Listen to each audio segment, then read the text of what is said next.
Most women over 45 believe they're gaining belly fat because they're eating too much. But that's often not the real reason. During perimenopause and menopause, estrogen levels begin to fluctuate.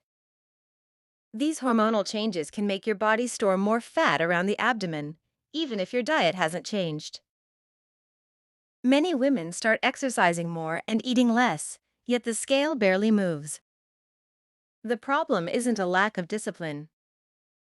The problem is that your body is responding differently to hormonal changes.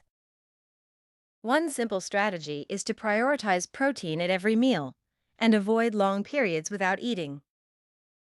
Stable blood sugar can help reduce cravings and support a healthier metabolism. Remember, your body isn't working against you. It simply needs a different approach than it did in your 30s. I'm Dr. Sarah Mitchell.